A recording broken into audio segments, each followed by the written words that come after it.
चलो good to go, शुरू करें। किसका? मेरे चैनल पे मेरा इंट्रोडक्शन क्यों दूं? मैं तो कितने सारे वीडियो अपलोड हो गए, है ना। चलो अभी हम 12th के सबसे पहले जो चैप्टर्स हैं ना उसका इंट्रोडक्शन करते हैं। मैं चैप्टर अभी स्टार्ट तो कर रहा हूँ, एक चैप्टर में स्टार्ट करूँगा, बट उसके पहले जितने भी चैप्टर हैं वो कौन से केमिस्ट्री के ब्रांच से हैं पहले वो इंट्रोडक्शन करते हैं। कौन सा चैप्टर लेंदी है, कौन सा इजी है, किस में स्कोर हो सकता है, वो सब बातें पहले आज करेंगे, ठीक है। फिर एक छोटू सा क्यूट सा चैप्टर स्टार्ट करेंगे। क्या नाम है? हाँ, पॉलीमर। उसको ऐसा उसका नाम बोलूँगा, क्यूट बोला ना मैंने इसलिए। अच्छा, किसी ने बुक देखा केमिस्ट्री का? कितने चैप्टर पता है आपको किसी को? नहीं पता। 16, गुड, ठीक है। चलो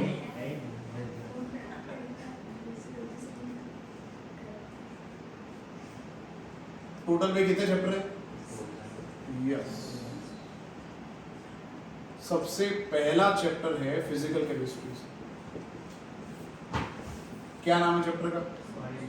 मेरे साथ लिखते रहो आप, ये मत लिखना श्री गणेश है ना, ऐसा मत लिखना। वैसे लिख सकते हो, नई नोटबुक है तो लिख सकते हो, नई नोटबुक नहीं है तो ठीक है मत लिखना, वरना गणेश जी का अपमान हो जाएगा। इतना सारा लिख दिया फिर हम लिखे गणेश है ना, तो गणेश जी को ऐसा लगेगा इतना सारा लिख दिया फिर क्यों लिख रहा है गधा, है ना। तो ये मत लिखना अभी, ये ऑर्डर मत करो, चैप्टर के नाम लिखते रहना। सबसे पहला चैप्टर का नाम है सॉलिड स्टेट। चैप्टर के नाम एटलीस्ट पता होने चाहिए, पहले तो नंबर ऑफ चैप्टर पता होने चाहिए। हमारे सिलेबस में 12th में 16 चैप्टर हैं केमिस्ट्री में, उसमें सबसे पहला चैप्टर है सॉलिड स्टेट केमिस्ट्री। अब चैप्टर का ब्रीफ मैं अभी नहीं कर रहा, नाम से आपको पता चल गया होगा क्या पढ़ने वाले हैं। हम पढ़ने वाले हैं स्टेट, और स्टेट में कौन सा स्टेट पढ़ेंगे? हाँ, कोई स्टेट हमने पढ़ा अभी तक 11 में?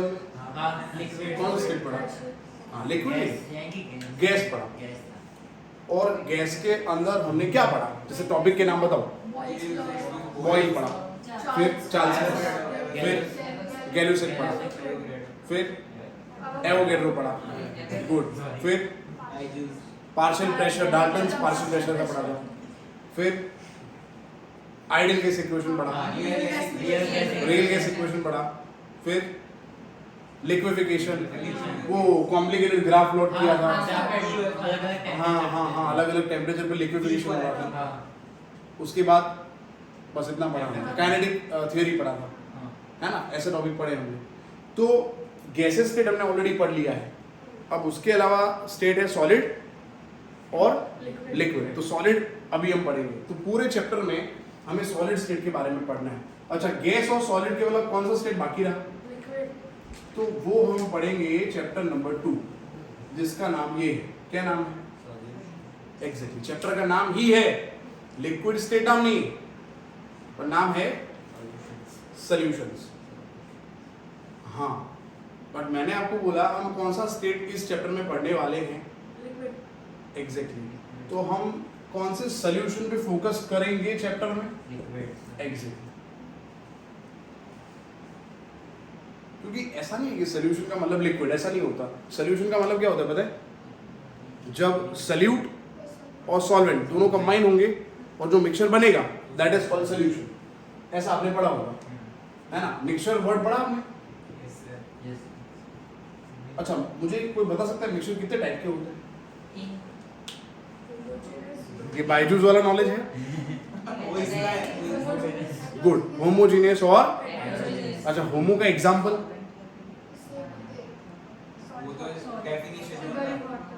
बेटा बातें ना करो, सुनो मेरे को आराम से, जब मैं पूछूं तब बोलो, बीच बीच में मत बोलो। हाँ, अब मांस निकाल दो ना। हाँ, पूरा निकाल दो ऐसे। हाँ, यहाँ वो कौन से सर? वीरेंद्र सर, डोंट आने वाले, डोंट। मास्क की जरूरत है नहीं, फिर भी इन्होंने मास्क, ठीक है चलो।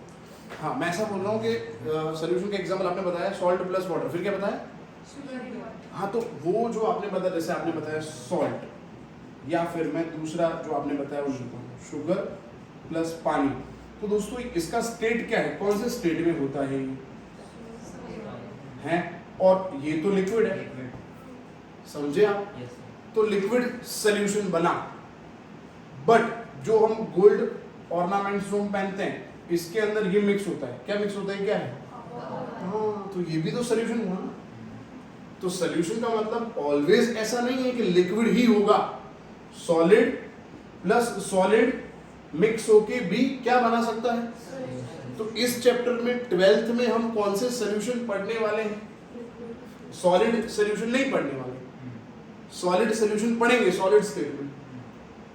तो सॉल्यूशन का मतलब ऐसा नहीं होता कि लिक्विड सॉलिड सॉलिड होता है, सॉलिड लिक्विड होता है, सॉलिड गैस होता है, लिक्विड सॉलिड होता है, लिक्विड लिक्विड होता है, लिक्विड गैस होता है, gas solid, gas liquid, gas gas. My God sir क्या बोल रहे हो आप? मैं आपको बताता हूँ। सॉल्यूशन पहले इतना पता चला, solution is made up of 2 words, solute, ये तो पता चल गया ना। अच्छा, सॉल्वेंट मतलब क्या? हाँ, जो ज्यादा होता है, जैसे पानी और शुगर, तो पानी ज्यादा है तो पानी सॉल्वेंट है, और शुगर और सॉल्ट सॉल्यूट हो गया। समझ आया? तो इसके फेज के अकॉर्डिंग सॉल्यूशन के टाइप बनेंगे, बट ये हम पढ़ने वाले हैं लिक्विड सॉल्यूशन के बारे में। समझ आ रहा है दोस्तों? सॉल्यूशन ओनली लिक्विड नहीं होता, सॉलिड सॉल्यूशन भी होता है, लिक्विड सॉल्यूशन भी होता है, और गैसेस सॉल्यूशन होता है। मैं फिर से रिपीट करता हूँ, सॉल्यूशन कितने टाइप के हैं? 3 टाइप के, सॉलिड सॉल्यूशन, लिक्विड सॉल्यूशन,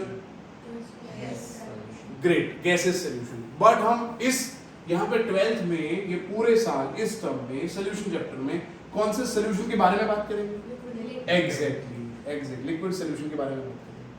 तो हम जनरली पूरे चैप्टर में बात करेंगे, आपने जो बोला सॉल्ट शुगर को पानी में डालेंगे, या फिर जैसे मैंने सॉलिड को पानी में डाला, फिर मतलब सॉलिड प्लस लिक्विड पढ़ेंगे, फिर हम क्या पढ़ेंगे? लिक्विड प्लस लिक्विड, फिर हम क्या पढ़ेंगे? Gas plus liquid. मतलब ये लिक्विड क्या हुआ पता है? सॉल्वेंट क्या हुआ, और ये क्या है दोस्तों? तो सॉल्यूशन चैप्टर में हम ये पढ़ने वाले हैं। हर बार सॉल्वेंट फिक्स है, सॉल्वेंट का स्टेट क्या है एवरी टाइम? एग्जैक्टली। सॉल्यूट का स्टेट क्या है? मैं आपको बहुत सिंपल एग्जांपल देता हूँ, देखो जैसे अभी आपने बोला सॉल्ट और शुगर को पानी में डालो, मतलब ये, अच्छा लिक्विड लिक्विड थम्स अप है, उसके अंदर पानी डालो तो लिक्विड लिक्विड हुआ ना भाई।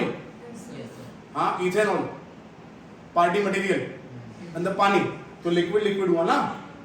सोडा वाटर, सोडा वाटर का मतलब पानी तो है, अंदर कौन सा गैस डालते हैं भाई? हाँ, तो ये भी गैस लिक्विड हुआ। तो इस चैप्टर में सॉल्यूशन में हम 3 चीजें पढ़ेंगे, सॉलिड लिक्विड, समझ आया? सॉल्यूशन ये पढ़ेंगे, ठीक है। तो ये स्टेट हो गया, सॉलिड स्टेट, लिक्विड स्टेट हो गया। थर्ड चैप्टर का नाम है इलेक्ट्रोकेमिस्ट्री।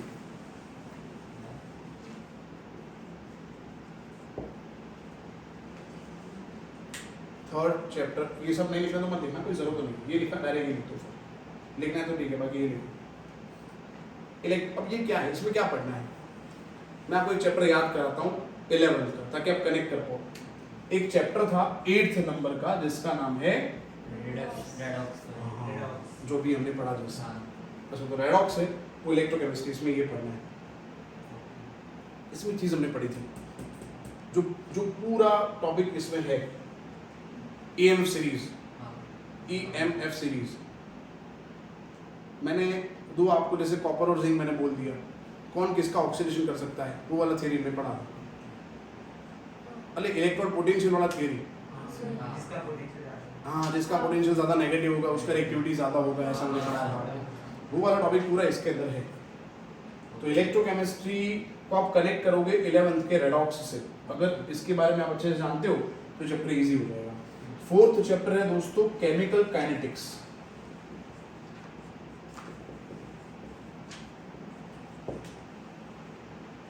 फोर्थ चैप्टर का नाम है सीके, क्यूट फॉर्म है ये, सीके पूरा नाम है केमिकल काइनेटिक्स। अच्छा, ये कौन से चैप्टर जैसा है? ये कोई चैप्टर जैसा नहीं है, ये पूरा अलग है, पर ये फिजिकल केमिस्ट्री का है। थर्मोडायनेमिक्स से आप थोड़ा रिलेट कर सकते हो। थर्मोडायनेमिक्स में क्या पढ़ा था, इफ यू रिमेंबर, आपको पता हो तो? गुड, लॉज पढ़े थे। फिर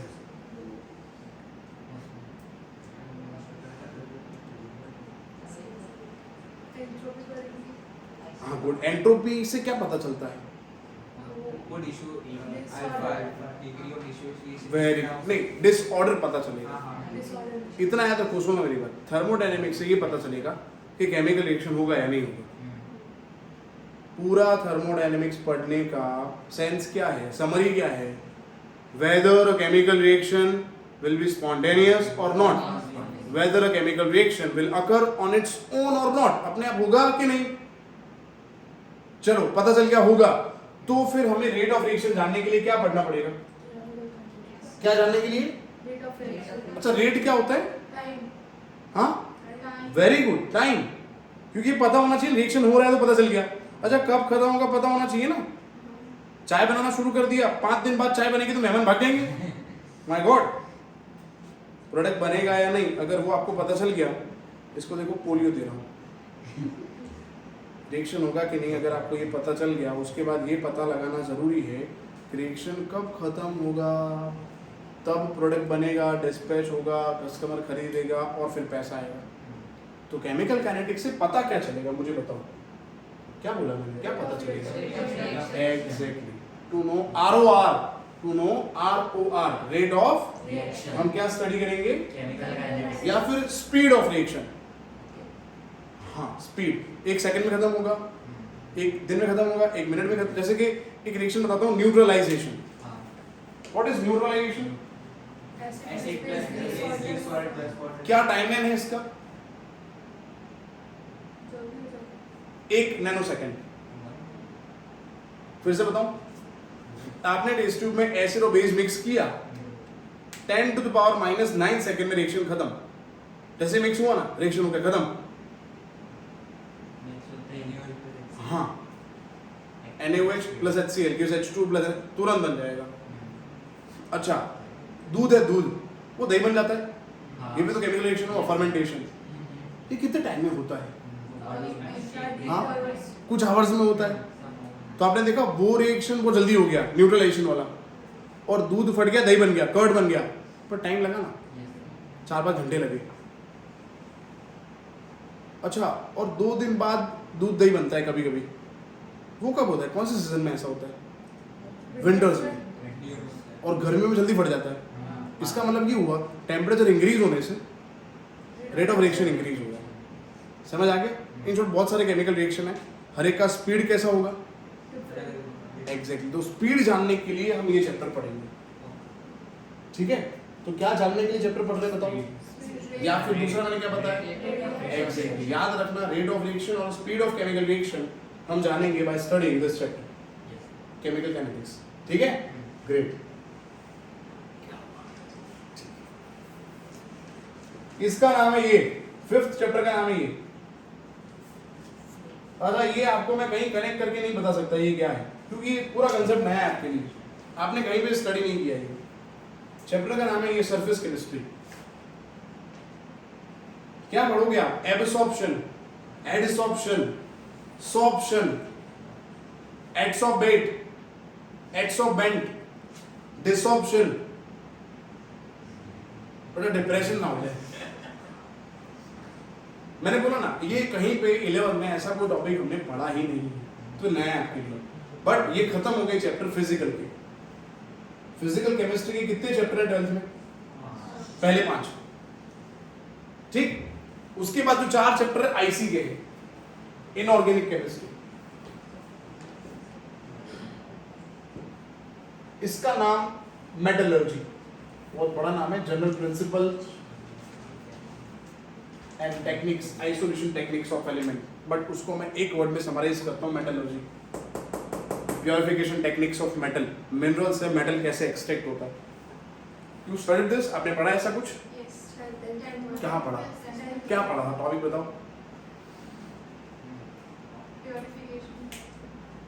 प्योरिफिकेशन मेथड किसकी, या फिर कौन सा मेथड? कॉल का एक्सट्रैक्शन था। वो टेक्निक का नाम पता नहीं। एसी चालू में तो नींद आ रही हो, खा के आए हम तो बढ़िया सा। ऋषभ ने 10-15 रोटी खा ली, 1 किलो चावल, 2 लीटर दाल, 2 किलो सलाद।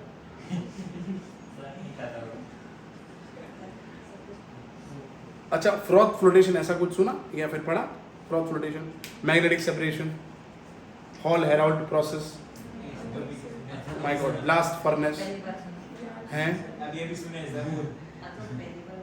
मिनरल वर्ड सुना है? गैंग वर्ड सुना है? गैंग, नॉट गैंग अपनी गैंग, वो गैंग नहीं, दूसरी गैंग, केमिस्ट्री वाली गैंग, नहीं सुना?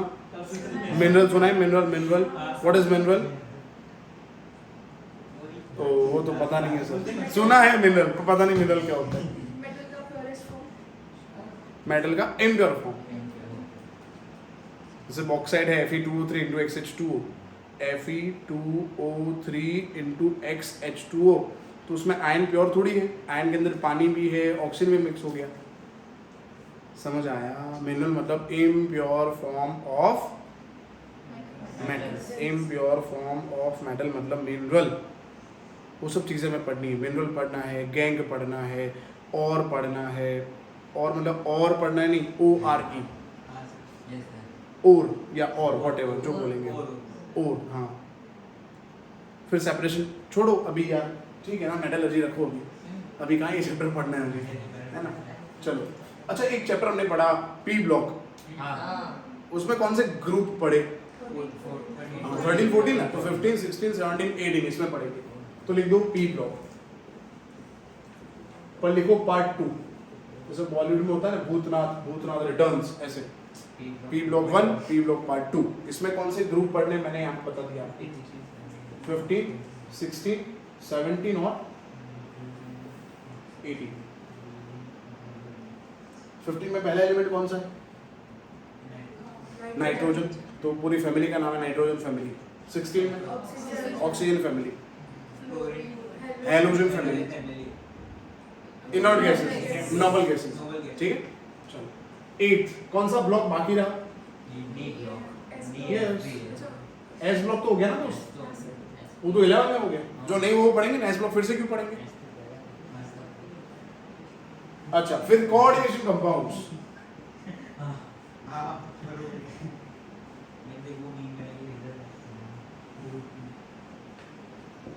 ये पार्ट उनका बुक आपका खत्म हो गया, अब पार्ट 2 स्टार्ट करते हैं। पूरा ऑर्गेनिक है पार्ट 2।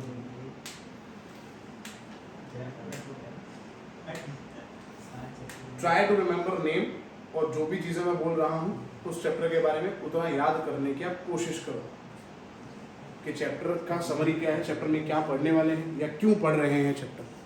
तो सॉलिड स्टेट में हम स्टेट ऑफ मैटर पढ़ेंगे, सॉलिड स्टेट पढ़ेंगे, सोल्यूशन में लिक्विड स्टेट है बट लिक्विड सोल्यूशन ही पढ़ने वाले हैं। इलेक्ट्रोकेमिस्ट्री में रेडॉक्स पढ़ने वाले हैं, रिडक्शन ऑक्सीडेशन। केमिकल काइनेटिक्स पढ़ेंगे to know speed of reaction, rate of reaction. Surface chemistry में एडिसॉर्प्शन, एब्सॉर्प्शन, सॉर्प्शन, रहने दो नहीं बोलना ये गालियाँ जैसा लग रहा है क्योंकि पढ़ा नहीं हमने। अच्छा, मेटलर्जी में सेपरेशन टेक्निक्स पढ़नी है, ठीक है। अच्छा, इधर तो पता ही है दिमाग खराब हो जाने वाला है, इनऑर्गेनिक बड़ा गंदा होता है और ये भी दिमाग खराब हो जाएगा। और ये कोऑर्डिनेशन कंपाउंड्स, इसमें कॉम्प्लेक्स के बारे में पढ़ेंगे। छोड़ो अभी नहीं बता रहा कॉम्प्लेक्स क्या है, भी पढ़ना नहीं, खाली नाम लिख दो आपको। 9 चैप्टर हो गए, पूरा पार्ट 1 हो गया। गुजरात बोर्ड में ये 55 मार्क्स का है पूरा पार्ट 1, गुजरात बोर्ड में 55 मार्क्स का है। और आपके अंदर 39, 100 में से 39 माइनस कर दो तो समझ लो 61 मार्क का है। फिर से बोल देता हूँ, मतलब परसेंटेज गिन लो आप। हाँ, CBSE वाले परसेंटेज गिन ले, मतलब 40% ऑर्गेनिक है, 60% पार्ट 1 है। और गुजरात बोर्ड वालों के लिए ये पूरा बुक, गुजरात बोर्ड का पेपर 55 मार्क्स का आएगा इसमें से। और इसके अलावा कितने मार्क्स बाकी रहे? 45 मार्क्स बाकी रहे। वाह, 45 मार्क्स वो आपका 45 मार्क्स का आपका ऑर्गेनिक। पहला जेठालाल जी हुए Hindi Gujarati English mix. Chapter number 10 RX, chapter का नाम ही RX है, मतलब हेलो अल्केन हेलो एरीन। मत लिखो नाम, RX से हम जानेंगे ना उसको। RX मतलब हेलो अल्केन हेलो एरीन, है ना। ये हेलो है, R मतलब अल्केनो और R मतलब एरीनो। अगेन क्या नाम है? Hello alkane. अरे पढ़ा तो सही, अल्केन नहीं पढ़ा हमने? हाइड्रोकार्बन में 4 पढ़े थे, अल्केन अल्केन, बस। तो अल्केन और एरीन को X के साथ मिक्स करना है। चैप्टर नंबर 11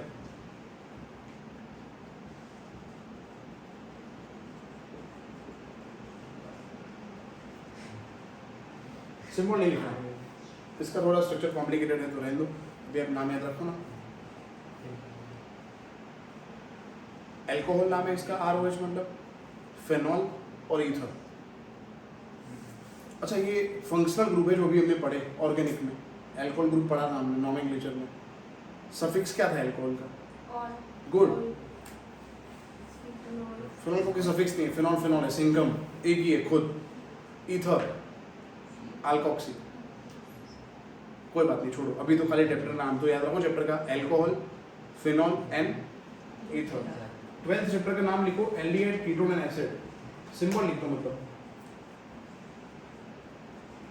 ये एल्डिहाइड है। दूसरा जो लिखा है वो कीटोन है, एंड तीसरा ग्रुप है दोस्तों, उसका नाम ये है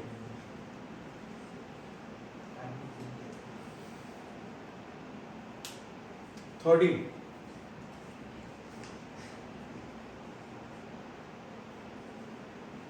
ये मैं चैप्टर के बारे में कुछ बता नहीं रहा आपको, है ना अभी, क्यों पता है, ये ऑर्गेनिक के हैं और इसमें क्या पढ़ना है हर एक चैप्टर में, ये जो है ना ये नाम ही फंक्शनल ग्रुप है। इसमें हम क्या पढ़ेंगे, इसका स्ट्रक्चर, इसका naming, good, preparation, isomer, property और यूजेस, प्रिपरेशन प्रॉपर्टी यूजेस मेन पढ़ेंगे, इसका फिर इसका फिर इसका, चैप्टर खत्म। चलो 13 चैप्टर लिखा आपने, अमाइंस। 14 BM बायोमोलिक्यूल्स, बायोलॉजी के अंदर चैप्टर नंबर 11 था, 11th का 9th। कितने लोगों का बायोलॉजी इसमें? 1 2 3 glucose, fructose, vitamin, protein, DNA, वो सब। 15 जो अभी मैं आज स्टार्ट करूंगा, पॉलीमर, प्लास्टिक के बारे में पढ़ना है, या फिर हमारे आसपास जो भी फाइबर है उसके बारे में पढ़ने वाले हैं इस चैप्टर में। And last chapter chemistry in everyday life.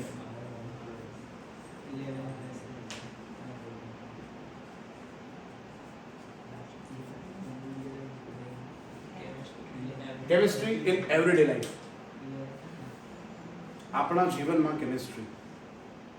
Everyday को पता नहीं गुजराती में क्या बोलते हैं, अपना दररोज ना जीवन નું केमिस्ट्री, जीवन में केमिस्ट्री, जीवन chemistry by chemistry in everyday life.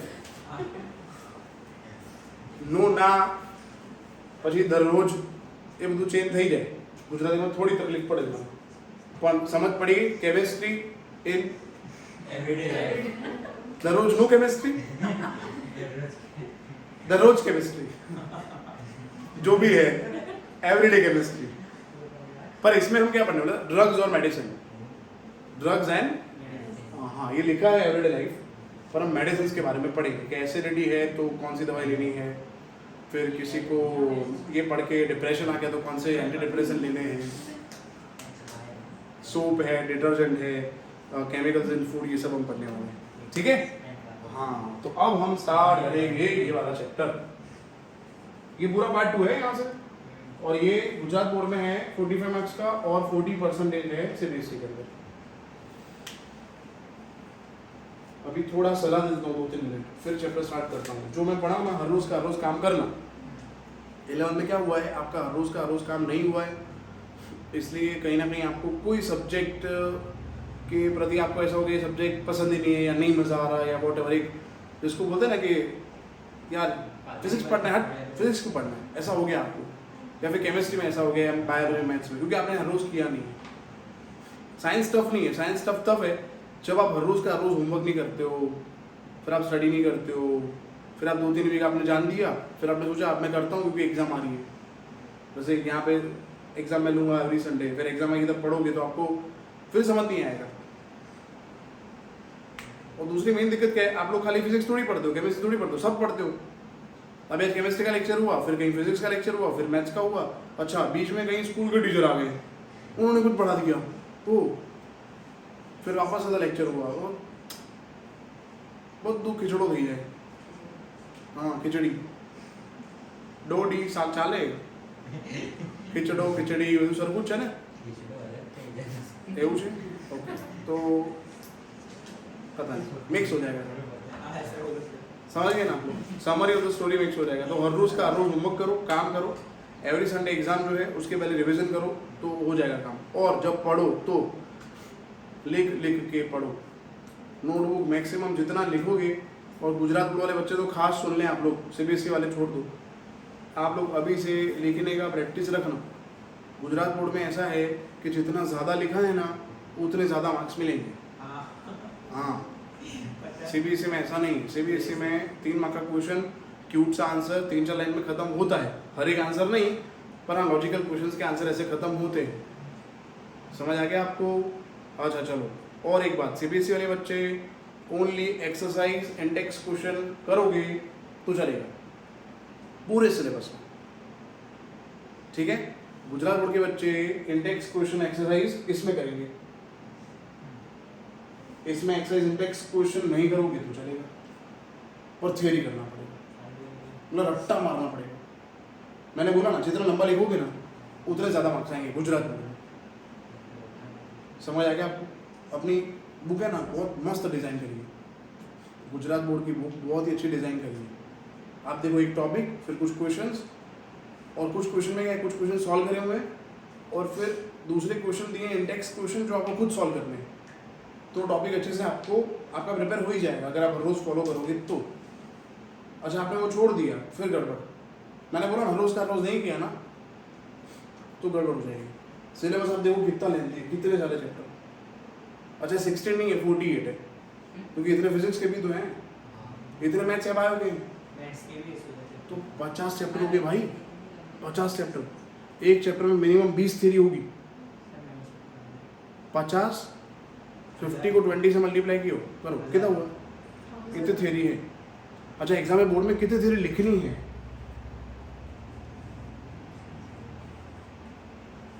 एक पेपर में 18 थ्योरी लिखनी है, तो 3 पेपर में 18 थ्योरी इतने थ्योरी लिखनी है। हाँ, और कितने थ्योरी पढ़ने हैं, किसमें कितने लिखने हैं? 5.4%। हाँ, समझ आ गया आपको? ये मैंने पिक्चर क्लियर कर दी ताकि आप हर रोज़ अभी धीरे धीरे देखो, हर रोज़ 2-2 घंटे 3-3 घंटे पढ़ोगे ना, फिर 4 घंटे 5 घंटे पढ़ोगे, इनफ है। आपने एक वीक नहीं पढ़ा, फिर 24 घंटे पढ़ा। खाने जैसा है, खाना ऐसा खाते हैं हम, हर रोज़ नहीं खाते हो एक साथ, तो रेगुलरिटी रखो, कंसिस्टेंट रहो, बहुत अच्छा रिजल्ट आएगा। क्लियर? चलो, अब हम शुरू करेंगे चैप्टर नंबर 15, जिसका नाम है पॉलीमर्स, पार्ट 2 का है, ऑर्गेनिक का है। पर ये चैप्टर में अगर आपको आगे का ऑर्गेनिक या लेवल कुछ समझ नहीं आया हो तो कोई फर्क नहीं पड़ता, पूरा नया कंसेप्ट है। समझ आ गया आपको? चलो स्टार्ट करते हैं। चैप्टर का नाम लिखो आप। मैं किसको ऐसे मिटाएं, मतलब इसको, वो तो है नहीं मेरे पास डस्टर, तो कुछ कपड़ा वगैरह कुछ है?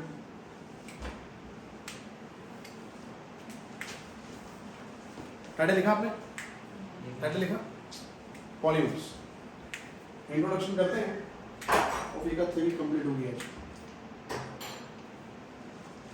अच्छा, फ़ोन इधर है, मल्ला देखूँ मैं मैसेज वैसेज पर, फ़ोन तो इधर है। चल रहा है वीडियो?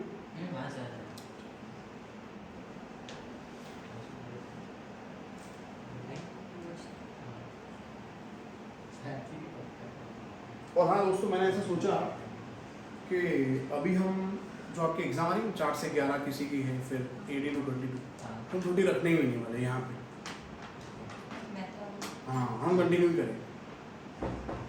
तो आप क्या करोगे, आप ये वीडियो देखोगे यूट्यूब, मैं भी अपलोड कर दूंगा और अपने ग्रुप में डाल दूंगा अनलिस्ट करके, ताकि आपके पास लिंक हो तो आप देख पाओ खाली। ओ, ये गंदा कपड़ा नहीं, अच्छा कपड़ा ही नहीं चलेगा, ये इससे मैं साफ कर देता हूँ। ऐसे धोना मेरे को ही घर जाकर वॉशिंग मशीन डाल देना।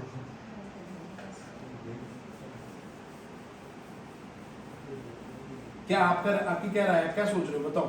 सही है कि नहीं? अभी बंद रखे होंगे हैं? आपकी तो सीबीएसई वालों की तो है नहीं, आप लोग तो बोलो ही मत, आपकी राय मैंने मांगी नहीं। आप तो चाहोगे कि आपके लिए कंटिन्यू रहे अभी लेक्चर?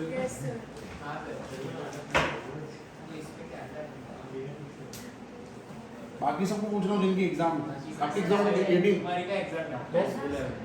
11 टू पता नहीं, देख लो। ये बीच की है। हाँ ये बीच का है, हाँ मतलब 4 से 11 था और 18 से 22 था। अब ये 11 to 18 लेके आया, तो क्या है ये 4 से 22 हो गया फिर। मुझे पता था, इसीलिए मैंने सोचा कि कंटिन्यू रखते हैं।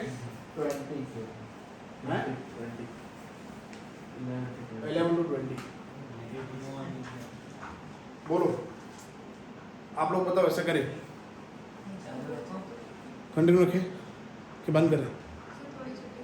थोड़ी छुट्टी रखें। देखो मैं एक चीज़ बताता हूँ, देखो आप लोग एग्री करोगे, आपकी एग्ज़ाम हो जाएगी, ठीक है, फिर आपको शायद छुट्टी चाहिए ही होगी 11 के एग्ज़ाम के बाद। नहीं चाहिए, देखो 11 मतलब एग्ज़ाम में छुट्टी चाहिए, एग्ज़ाम के बाद भी छुट्टी चाहिए, तो फिर ख़त्म हो गई बात भाई। तो जून में स्टार्ट करना है अपने को। हाँ इसको चाहिए ना।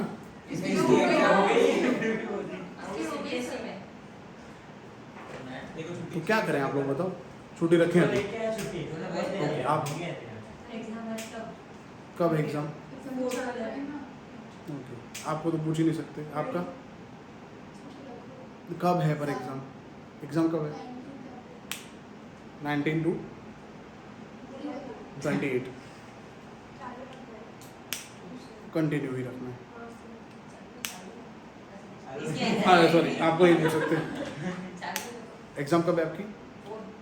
2 11 4 to 11 18 to 22 और चालू रखेंगे बंद करें अभी, चालू रखें। हाँ ओके ठीक है, तो एक मेजॉरिटी नहीं है। नहीं ऐसा करेंगे कि जो लोग नहीं आएंगे उनके लिए संडे में दोपहर में सेशन रखूँगा। हाँ मतलब जब आप आओगे एग्ज़ाम के बाद तब संडे लेक्चर तो अपना होगा ही यहाँ पे, उसके बाद लेक्चर मेरे घर पे हम रखेंगे। मेरा घर यहाँ से बगल में ही है, घर पे सब होंगे। तो जो नहीं आएंगे एग्ज़ाम के इन बिटवीन, मैं अब लेक्चर कंटिन्यू ही कर रहा हूँ, बिल्कुल छुट्टियाँ दे ही नहीं रहा हूँ, बिल्कुल भी नहीं दे रहा।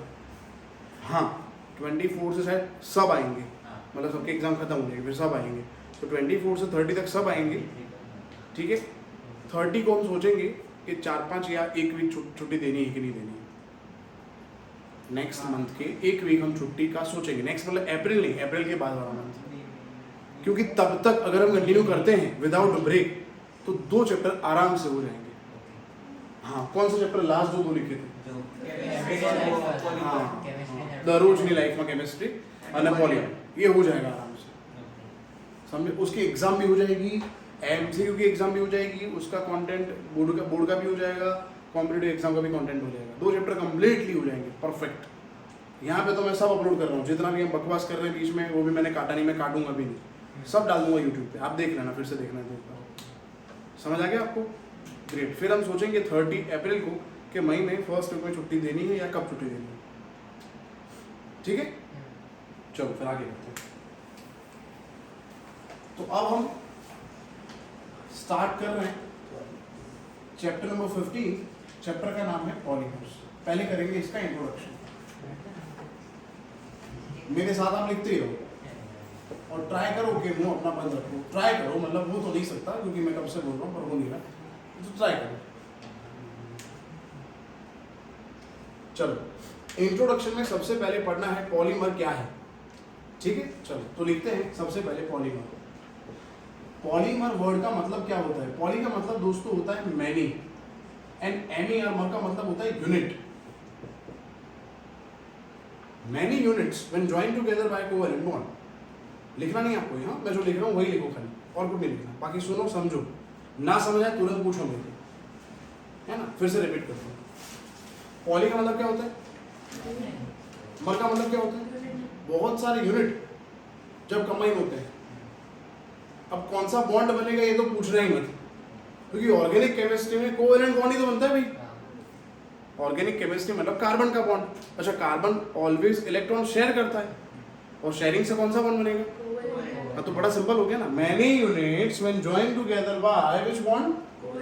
It forms a giant macromolecule called giant कौन सा molecule? तो एग्जाम में पूछेंगे कि पॉलीमर क्या है, what is polymer, so right macromolecular colloid. आपका आंसर होगा मैक्रोमोलेक्युलर कॉलॉइड। कॉलॉइड क्या है, एक नया वर्ड आ गया वापस से। अच्छा यू नो सॉल्यूशन क्या है, जैसे उन्होंने भी बताया था salt plus water, sugar plus water. अच्छा शुगर डिसॉल्व हो गया पानी में, फिर दिखता है शुगर अपने को? हाँ। अच्छा सैंड प्लस वाटर दिखता है सैंड? हाँ। तो sand plus water is called suspension, sugar plus water is called solution. तो सॉल्यूशन में शुगर दिखता नहीं है और सैंड डिसॉल्व करने के बाद दिखता है। तो कॉलॉइड है ना, उन दोनों के बीच का एक सिस्टम है। So colloid is not solution, colloid is not suspension, it is colloid. So colloid को मैं होमोजेनियस सिस्टम बोलूंगा या हेटेरोजेनियस दोस्तों? हेटेरोजेनियस। बताता हूं फिर से एक एग्जांपल दूंगा आपको कॉलॉइड का। मिल्क,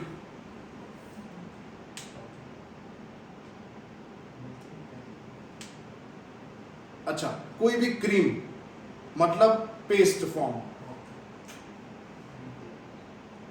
अच्छा चीज, जेली, बटर, फॉग, ये सब क्या है? सॉल्यूशन नहीं है, सस्पेंशन भी हाँ। सो सॉल्यूशन और सस्पेंशन के बीच में जो है ना, तो पॉलीमर सॉल्यूशन नहीं है, याद रखना। सस्पेंशन भी क्या है? हाँ क्लियर हुआ? सो कॉलॉइड को कौन सा सिस्टम बोला मैंने? हेटेरोजेनियस। एग्जैक्टली, होमोजेनियस मत बोलना। तो इसको पानी में डालेंगे तो डिसॉल्व नहीं होगा और सस्पेंड भी नहीं होगा, अगेन डिसॉल्व नहीं होगा और सेटल डाउन भी नहीं होगा। अच्छा पानी में घूमता रहेगा ये, दैट्स व्हाई ये कॉलॉइड। अच्छा बायोलॉजी जिनका है उन्होंने ब्राउन एंड मोशन पढ़ा? ब्राउन एंड मोशन नहीं पढ़ा, ठीक है चलो। अच्छा यहाँ पे एक एक्टिविटी कर सकते हैं ये समझने के लिए कॉलॉइड क्या है। पानी ले लें एक बीकर में हम, या पेन में पानी ले लें एक, उसके अंदर पॉलिंग ग्रेन्स डालते हैं। क्या ले लेंगे? पॉलिंग ग्रेन्स क्या होता है? पॉलिंग ग्रेन्स, पॉलिंग ग्रेन्स अरे वो इमेज नहीं किया बायोलॉजी वो निकल फ्लावर वाला। हां पता चला ग्रेन्स वही बोलते हैं, मैंने सही बोला ना? हां बरोबर। उसको गुजराती में क्या बोलता है आई डोंट नो। किसी को नहीं पता। Polling grains. पॉलिंग ग्रेन दूसरा मोबाइल फ्री नहीं है जिसके अंदर मैं सर्च करके बता सकूँ। लाओ, समझ नहीं आया मेरा? आगे सर आगे समझ में सबको? गुड, बस रख दे भी। सर समझना था। सर्च कर गूगल में पॉलिंग ग्रेन्स, POLLEN देखो क्या ग्रेन्स। अच्छा पानी में डालोगे ना तो डिसॉल्व नहीं होता, हाँ, और सस्पेंड भी नहीं होता, फ्लोट भी नहीं होगा, ऊपर नहीं तैरेगा नहीं, अंदर ऐसे घूमेगा, ऐसे ऐसे ऐसे ऐसे ऐसे, that is called colloid. Image पे जाना बेटा। हाँ मतलब हाँ मतलब ये पता चला ये आगे ये तुम्हें क्या बोल रहा था? इसका तो डायग्राम रटा। आज भी 10 में क्या किया था बायजूस। समझ आ गया आपको थोड़ा बहुत कॉलॉइड क्या है? तो पॉलीमर क्या है? सॉल्यूशन है कि सस्पेंशन? कॉलॉइड। सॉल्यूशन में नहीं है, सस्पेंशन में नहीं है। और कौन सा कॉलॉइड है? मैक्रो मतलब जाइंट, नहीं ऋषभ, क्योंकि उसका मॉलिक्यूलर वेट इतना होगा। कितना होगा मॉलिक्यूलर वेट? लिख दो मॉलिक्यूलर वेट, लिखो पॉलीमर का 10 to the power 3 to 10 to the power 7। U मतलब एटॉमिक मास यूनिट, ये तो 11th में पढ़ा होगा। अगर 11th छोड़ो, अगर मगर नहीं, U मतलब AMU एटॉमिक मास यूनिट। तो पॉलीमर मैक्रोमोलेक्यूलर, इसका मॉलिक्यूलर इतना होगा 10 to the power 3 to 10 to the power 7। अच्छा पॉलीमर को समझना है, मैक्रोमोलेक्यूल को समझना है, तो उसके एक यूनिट को समझना पड़ेगा। एक यूनिट को हम क्या बोलेंगे, क्या बोलेंगे? बड़ा सिंपल वर्ड नहीं, मोनो मतलब एक। इसका मतलब तो आपको पता ही है, एक यूनिट जो है दैट इज कॉल्ड मोनोमर। अच्छा, दो मोनोमर कंबाइन होंगे तो क्या बनेगा? एग्जैक्टली। डाइमर लिखना तो डाइपर मत लिखना, डाइमर, बड़ा सिंपल है।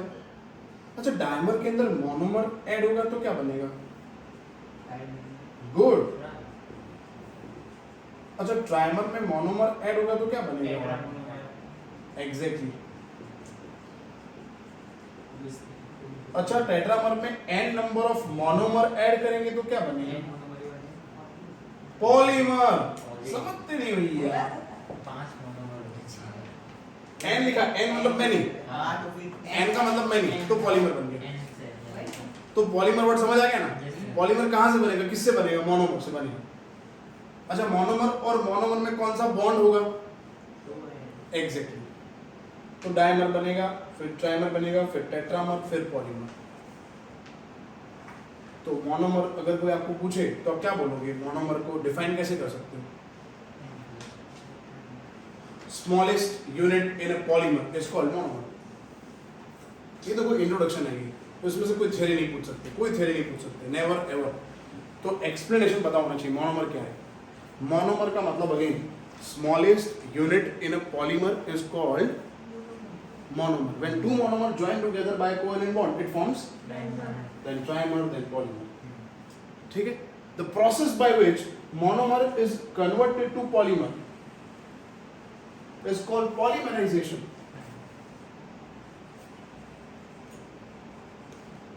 मोनोमर में से क्या फॉर्म हुआ दोस्तों?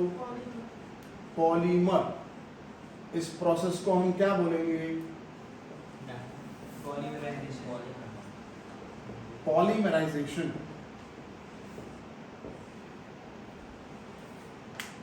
तो पॉलीमराइजेशन का डेफिनेशन हम क्या बोल सकते हैं?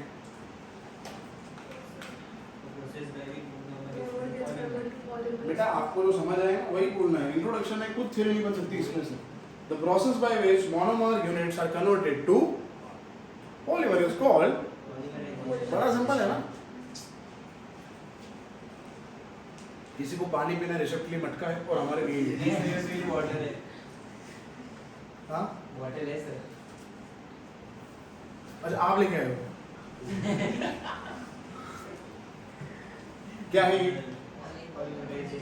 क्या है? एक प्रोसेस है जिससे, समझ आ गया? अच्छा, ऑर्गेनिक केमिस्ट्री में रिएक्शंस कौन से होते हैं? रिएक्शन का नाम? अरे 10th का पहला चैप्टर था chemical reaction and equations. Organic में वो नहीं होता। भले आपने बोला ठीक है, गुड, केमिकल रिएक्शन का राइट बोले। ऑर्गेनिक केमिस्ट्री में कौन से रिएक्शन होते हैं? Very good, very good, very good. और एक बाकी रहा, यस, वेरी गुड। क्या बात है, बहुत अच्छे बच्चे मेरे पास आज। तो वैसे बहुत अच्छी बैच है मेरे पास, गुड। हाँ, तेरे को पता है ना? वो वाला कोई बात नहीं, उसके बारे में बात मत करो यार प्लीज।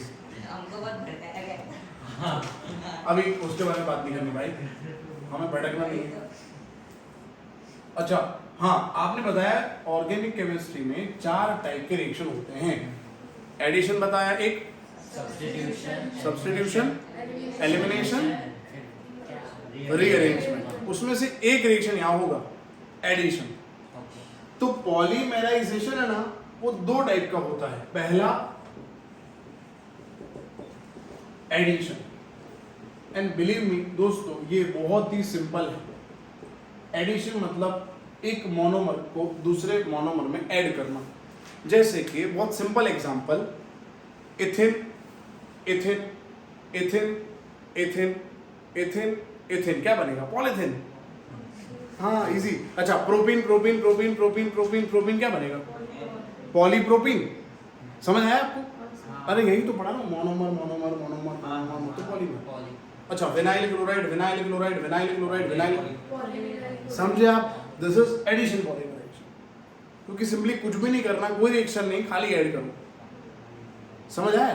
तो मैं है ना इसका एग्जांपल लिख देता हूँ यहाँ पे। CH2 डबल बॉन्ड CH2, इसका नाम बेटा क्या है? इथिन। चलो इसके अंदर और एक इथिन ऐड करते हैं। तो ये आप समझ रहे हो क्या हो रहा है? मोनोमर प्लस मोनोमर क्या बनेगा? डायमर बनेगा। अच्छा फिर इथिन डालेंगे तो ट्राइमर बनेगा। फिर तो ये सब नाटक क्यों करें हम डायरेक्ट पॉलीमराइजेशन कर देते हैं ना। यस, हम डायरेक्ट क्या करेंगे? देखो अब इधर सीखो, इधर क्या करने का इस चैप्टर में। इस चैप्टर में मोनोमर लेंगे हम और उसके आगे क्या बना देंगे? Small n। इसका मतलब क्या होता है? बहुत सारे मतलब कितने? हमें नहीं पता कितने, मैनी। अच्छा वो मैनी में नंबर होगा, बताऊंगा बाद में, पहले भी याद करो n मतलब मैनी। ठीक है, तो इथिन इथिन इथिन इथिन इथिन इथिन सब इथिन एक दूसरे के अंदर क्या हो जाएंगे? ऐड हो जाएंगे। और क्या करेंगे? सुनो, ये बॉन्ड निकाल दो आप, एक बॉन्ड निकाल दो और दोनों तरफ डैश लगा दो और पीछे n लगा दो, तो इसका नाम चेंज हो गया।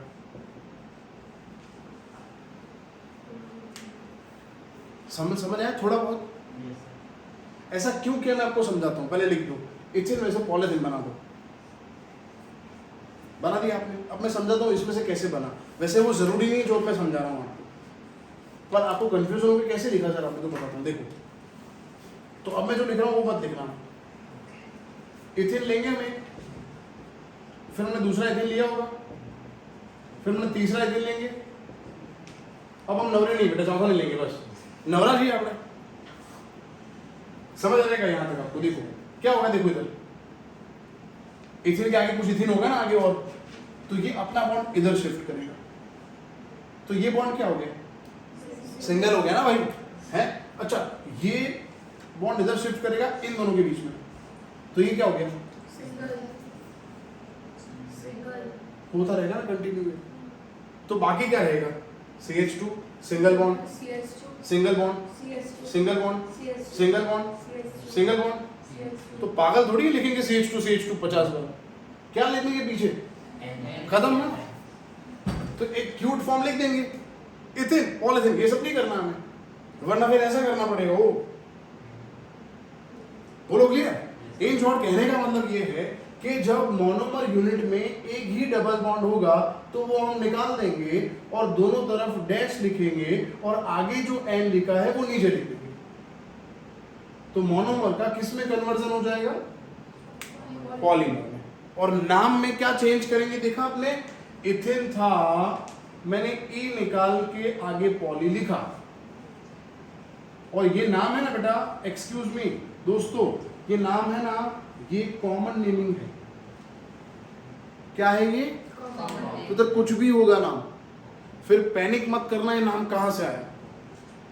कोई भी ऑर्गेनिक स्ट्रक्चर को दो तरीके से लिख सकते हैं, एक तो IUPAC और दूसरा, अच्छा IUPAC में लॉजिक होता है, सफिक्स होता है, प्रीफिक्स होता है। कॉमन में जहां से एक्सट्रैक्ट हुआ, जिसने इन्वेंट किया, है ना। तो पॉलीमर में कॉमन नेमिंग बहुत है, तो पैनिक नहीं करना। वैसे ये तो सिंपल है, आपको याद हो गया होगा। चलो ठीक है। अब दूसरा पॉलीमराइजेशन रिएक्शन का नाम है कंडेंसेशन। हाँ लिखना है, अभी लिखना है।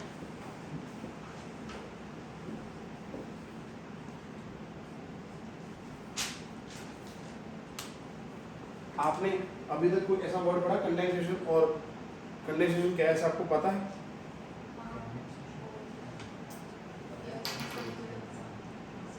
वो गलत है, स्टेट चेंज करेंगे वो नहीं, वो तो कंडेंसेशन प्रोसेस हुआ, रिएक्शन थोड़ी हुआ।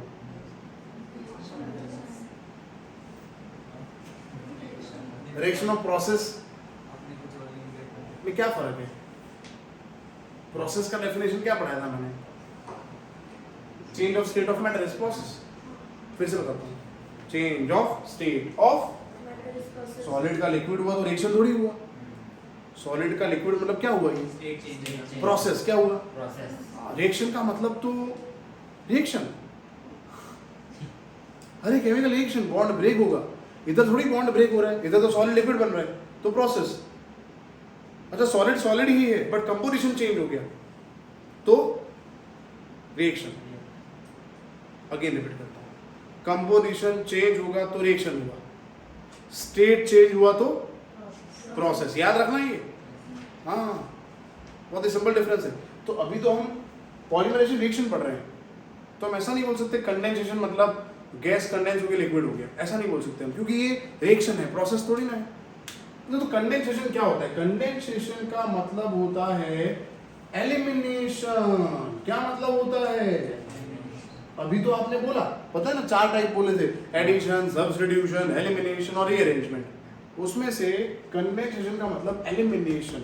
किसका एलिमिनेशन? तो याद रखो, एलिमिनेशन ऑफ वाटर और अमोनिया और HCl और अल्कोहल। जब ये एलिमिनेट हो रहा हो ना, तो उस रिएक्शन को हम क्या बोलेंगे? याद कर लो आप, कोई बुक में नहीं लिखा होगा ये नॉलेज की बात है, आपको पता होना चाहिए कि कंडेंस हो रहा है मतलब हम बोल सकते हैं गैस लिक्विड बन रहा है, बट जब वो प्रोसेस होता है, अच्छा तो रिएक्शन है, तो रिएक्शन में ये एलिमिनेट होना चाहिए। क्या? पानी और अमोनिया और HCl क्या है? हाइड्रोक्लोरिक एसिड और अल्कोहल। बेस नहीं, बेस तो OH माइनस होता है, तो ऋषभ बोल रहा है कि माइनस OH है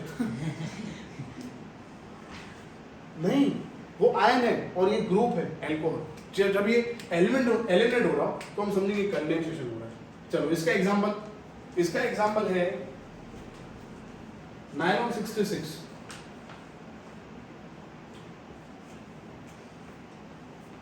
नायलॉन खमण नहीं है बेटा, नायलॉन 7, नायलॉन 66 पॉलीमर का नाम है, खाने थोड़ी बैठे हैं। ऋषभ बोले मारुष राम साहब ने आवड़े से,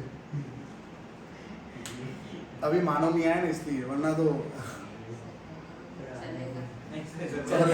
हाँ, मैं आप लोग मानोगे नहीं। मैंने कल रात को मीटिंग खत्म करके ही सोचा कि अच्छा है मानव ने अप्रोच नहीं किया कि मैं आऊँ, वरना मैं मना भी नहीं कर पाता, और हाँ तो मैं कैसे बोलता। बुरे सोच रही कि मानव कौन है, अब इसको बता दो, ये यहाँ से भाग दे, बोले मैं नहीं आऊँगी। उससे क्वेश्चन जोरदार होते नहीं। हाँ मुझे भी कभी ऐसा लगता है कि वो जान, उसको पता होता है कुछ कुछ, और मुझे क्रॉस चेक करता है, ऐसा मुझे कभी कभी लगता है।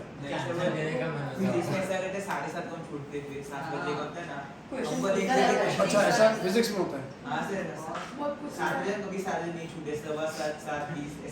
सर ये मानव फिजिक्स वाले सर को मोटिवेशनल स्पीकर बना रहे कल आधे घंटे का और दिया। अच्छा अब देखो, एलिमिनेशन होगा यहाँ पे, इसका एलिमिनेशन होगा जब ये प्रिपेयर करेंगे। ये प्रिपेयर होगा इससे, किससे? पहले देख लो आराम से, बाद में देखो।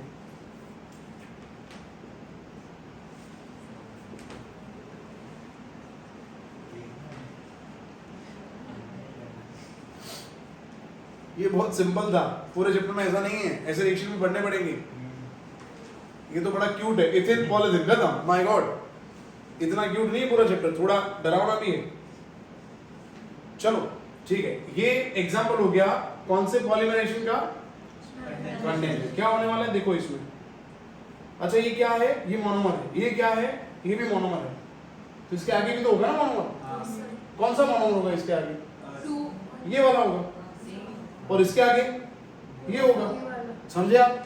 आप इसको समझ लो, ये ए है और ये बी है, तो A B A B A B A B, यहाँ पे ये इसको ए समझो तो ए ए ए सब सेम है, यहाँ पे 2 है। समझ आ रहा है नहीं आ रहा है? दोस्तों पॉलीमर का मतलब बहुत सारे लेने हैं मोनोमर, तो ऐसा मत समझो इसमें और इसमें रिएक्शन हो रहा है। ये कितने होंगे और ये कितने होंगे? एग्जैक्ट। इसका नाम है हेक्सामेथिलन डायमाइन और इसका नाम है एडिपिक एसिड। मैंने शॉर्ट फॉर्म लिखा है क्योंकि पूरा नाम लिखूंगा तो होगा, डाइजेस्ट होगा, होगा गुड। मैं इसका नाम इधर लिख देता हूँ, आप यहाँ मत लिखना भाई, मेरे पास जगह नहीं नीचे, इसलिए इधर मैंने डायल में लिख सकता हूँ। दिख ही नहीं रहा, उस साइड का दिखा ही नहीं है। इधर दिख रहा, तो मैं रब कर दूँ, ये लिख दिया आपने? हाँ सर, रब कर दूँ मैं? Yes sir. ठीक है, रब कर देता हूँ। कितना अच्छा लिखा है मैंने, मेरा दिल नहीं कर रहा रब करने का। मैं अभी लिख रहा हूँ hexa methylene diamine adipic acid, ADIPIC acid, मतलब ADIPIC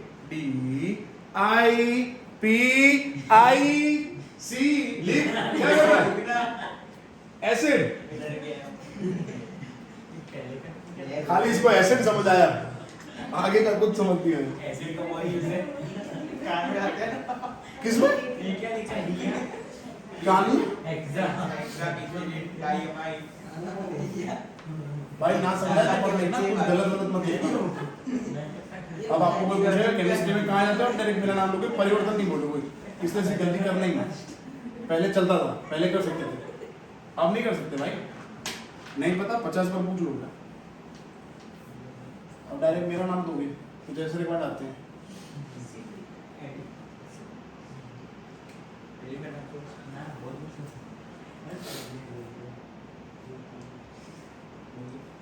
चार तो बच गए भाई। तू कब बोला? हम मन में कब से बोल रहे हैं? हमारा को मिलना है ना?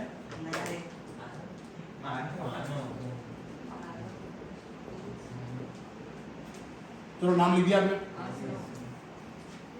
इंट्रोडक्शन भी अभी बाकी है 5 मिनट का। चलो 4:10 को कंप्लीट करते हैं, अभी 5 मिनट है, इंट्रोडक्शन हो जाएगा। चैप्टर फिर नेक्स्ट टाइम स्टार्ट करेंगे, फिर आजकल इंट्रोडक्शन ही हुआ।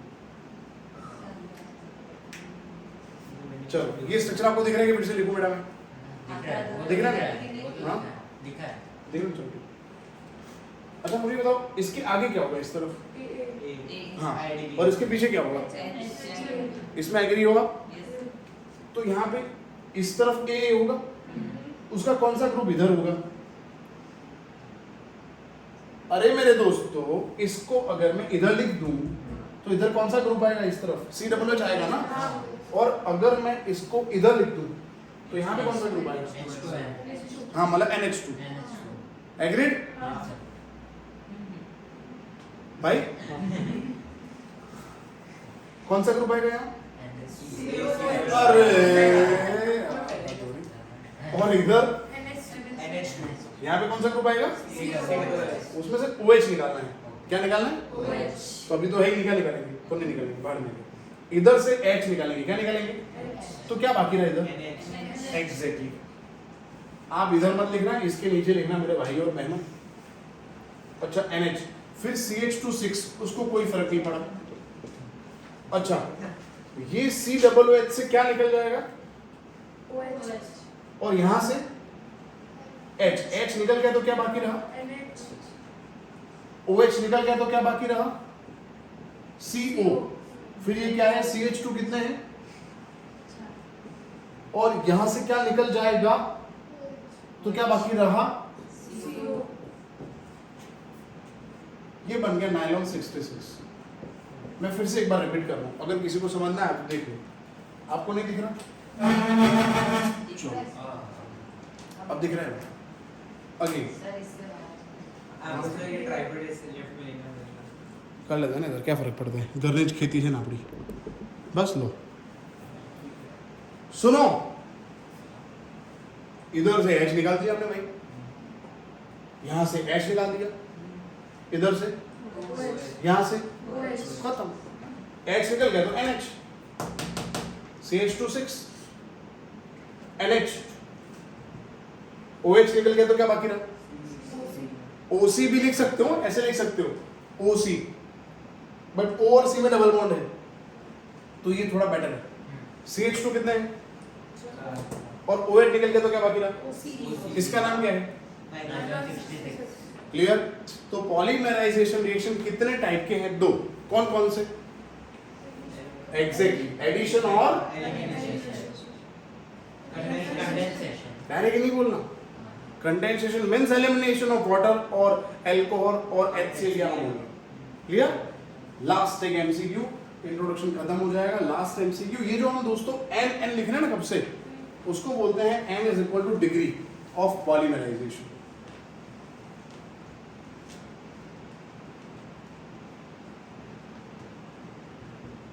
वैसे एन का मतलब क्या है पता है? नंबर ऑफ मोनोमर, क्योंकि एन पता है मोनोमर के आगे लिखते हैं अपने, पर हम ऐसा नहीं लिखेंगे नंबर ऑफ मोनोमर, हम लिखेंगे थोड़ा अच्छे पॉलिश करके वर्ड्स लिखेंगे, डिग्री ऑफ पॉलीमराइजेशन। तो ये है ना, कभी कभी क्या होता है लेस देन 25 होता है, लेस देन और इक्वल टू 25, और इसको बोलते हैं ऑलिगोमर। वैसे पॉलीमर ही हुआ, बट पॉलीमर का नाम है ऑलिगोमर। मैं आपको एग्जांपल बताता हूँ, फेविकॉल, वही मजबूत जोड़ पानी में, ऐसा मत लिखना बेटा, फेविकॉल। तो फेविकॉल पॉलीमर है, बट वो पॉलीमर का नाम क्या है? Oligomer, exactly. और जनरली फेविकॉल मतलब पेस्ट फॉर्म में हुआ ना, तो हम लिखेंगे ऑलिगोमर लिक्विड फॉर्म में होता है, लिक्विड ही हुआ ना, सॉलिड तो नहीं बोल सकते ना, तो हाँ, तो पर लिक्विड बोलेंगे अभी हम, ऑलिगोमर, फेविकॉल। दूसरा example turpentine, you know turpentine, you do know turpentine, my God. अरे पेंट को पतला करने के लिए जो ऐड करते हैं टर्पेंटाइन, जिसकी खुशबू बहुत मस्त होती है, खुशबू, अच्छा हो यू नो द खुशबू of turpentine, I love turpentine, खुशबू ऑफ टर्पेंटाइन। हां अच्छी लगती है, घर पे हुआ था सर, बहुत टाइम हो गया उस बात को। अच्छा, टर्पेंटाइन मतलब ऑयल के अंदर ऐड करते हैं, ऑयल को पतला करने के लिए, टर्पेंटाइन, ठीक है। या फेविकॉल तो पता है ना, फेविकॉल इज ऑलिगोमर, ठीक है। इधर लिखना मत वही मजबूत जोड़ पानी में, ऐसा मत लिखना बेटा। बोलो और कुछ। हाँ, वो जो लिक्विड गम आता है ना, वो सब ऑलिगोमर हुए। लिक्विड या पेस्ट फॉर्म में जो गम आते हैं, गम मतलब वो गम नहीं, फीलिंग्स वाला नहीं। अच्छा, एन ये लेजर ग्रेटर देन 25, उसको हम बोलेंगे हैवी पॉलीमर। क्या बोलेंगे? Heavy polymer. ये कैसे होते हैं? सॉलिड होते हैं। Example bakelite, melamine. Bakelite switch में यूज होता है, ये स्विच जो है इलेक्ट्रिकल डिवाइसेस में स्विचेस जो होते हैं बनाने के लिए, बेकेलाइट स्विचेस होते हैं। बेकेलाइट कॉम बनाने के लिए यूज होता है। बस ठीक है, इतना यूज ठीक है। और बहुत सारे यूजेस हैं वैसे। मेलामाइन क्रॉकरी में यूज होता है, यस। डिनर सेट जो होता है मेलामाइन का होता है। पॉलीमर चैप्टर पढ़ेंगे ना तो घर में सब बता देंगे, कुछ बाकी नहीं रहेगा। रबर, टायर, बैटरी सब आ गया, प्लास्टिक, सब प्लास्टिक का तो है। आप इंट्रोडक्शन पढ़ना खाली, मैंने आज ना आपको 15 लाइन पढ़ेगी एनसीईआरटी से, ओनली 15 लाइन्स, और उसमें बहुत सारा ये सब नहीं होगा। मैंने तो बहुत सारा नॉलेज दिया आपको। वो 15 लाइन में यही लिखा है कि पॉलीमर प्लास्टिक कहाँ यूज होता है। आप देखो, आपको पता है प्लास्टिक का अभी लेटेस्ट यूज क्या हो रहा है? सब पैक कर दो, लेक्चर हो गया आज का। आप याद करो प्लास्टिक का यूज क्या है, लेटेस्ट यूज क्या है? हाँ, आजकल प्लास्टिक बहुत यूज हो रहा है। क्यों पता है? मेटल की जगह यूज हो रहा है, क्योंकि मेटल कोरोड हो जाएगा। अच्छा, गाड़ियों में देखो, अभी पहले ना ज़्यादा फाइबर ये यूज होता था मेटल, अभी प्लास्टिक यूज हो रहा है। क्यों? मेटल कोरोड हो जाएगा, वेट ज़्यादा होगा, और अगर प्लास्टिक यूज करेंगे, फाइबर यूज करेंगे तो क्या होगा? करोजन नहीं होगा, फिर उससे एफिशिएंसी बढ़ेगी, मतलब फ्यूल कम खर्च होगा, एवरेज बढ़ेगी। समझ आया? तो प्लास्टिक में बहुत कुछ रिसर्च हो सकता है। ऋषभ, हाँ सर। खाने में प्लास्टिक का, प्लास्टिक खाया बड़ा मम्मी नहीं जाए कुछ तो खाएगा बेचारा। तो आज का सेशन खत्म हुआ, अब टाइमिंग डिस्कस करते हैं। हमारा टाइम आज का तो फिक्स है, ये टाइम किसी को कोई दिक्कत है तो बताओ इस टाइम में। नहीं सर, अभी दिक्कत ही नहीं है, स्टूडेंट दिक्कत। डब्लू मतलब कल। हाँ, कल बताओ कौन सा टाइम ठीक है? ये टाइम रखते हैं सर। ना नहीं रहेंगे, क्यों? मैथ्स का कितने बजे? 2:30 वो शिफ्ट कर देंगे। और कुछ दिक्कत? शाम को फिजिक्स का कितने बजे? 6:30 ठीक है, वो मैं एडजस्ट कर दूँगा। सुनिए सर ना, मैं फ़ोन कर दूँगा। हाँ हाँ, मैं एडजस्ट करता हूँ। आप सबको कोई दिक्कत और कोई दिक्कत केमिस्ट्री में इसी टाइम पे? सर 4 बजे तक मैथ्स का क्लास है हमारा। उधर ना? हाँ, परिवर्तन। यार देखो, अभी है ना, अच्छा ये बंद करते हैं, अभी तो हम ऐसी बातें, फिर मेरे को